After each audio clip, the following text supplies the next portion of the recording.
man, it served me well over time, going back to that again and again. You're giving me a flashback when you're talking about this, and I think you have to put yourself in uncomfortable situations to get used to being in uncomfortable situations. And when I was a kid, I remember my parents like making me like order food at a restaurant or go buy something myself, and they stand behind me or whatever. But like putting yourself in those interactions, and as I'm remembering this, I'm realizing that like I'm ordering for my kids, and I really need to make them uncomfortable and stuff because that helps. The more you get used to it. It Now I gotta, does. yeah, I gotta ask you. Like, did you have Sunday papers? Like, did you get stuck with the Sunday rule? So it was interesting because at the time with our local paper, I grew up in the Central Valley of California, and the local paper only had a Saturday edition, not a Sunday. Oh, okay. That didn't come. So Saturday technically was the big edition, and they didn't do a Sunday. And I think that changed over time long after I had the route.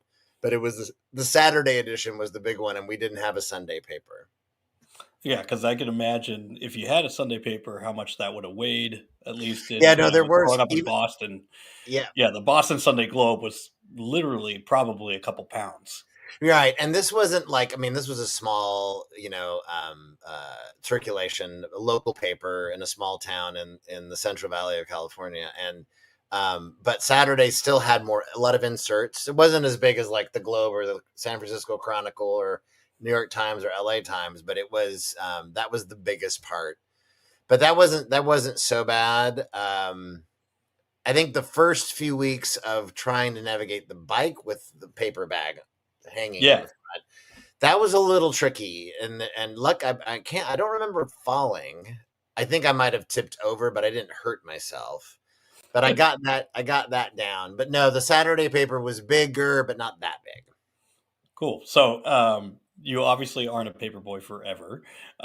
Did you have any other jobs kind of growing up before getting I into like I, college? I did actually. So after that, then when I was 15 and a half, I got my a job at a supermarket, and I started during the summer, so the summer before I turned 16, and I worked in the produce department, and I actually loved it. My boss was a jerk, to say, keeping it clean and safe, Yeah. and constantly belittling me, at least initially. And then my other coworker, who was an older guy in his 20s, this was his full-time job, he eventually warmed up to me because I got a lot of, it was kind of like almost like fraternity hazing, actually, for the first few weeks. But I hung in there, and I worked what was called a split shift. So I'd work from 6 a.m. to 10 a.m., and then I'd come back at 3 and work till 7 and close the produce department at 7. And this was over the first summer that I did this.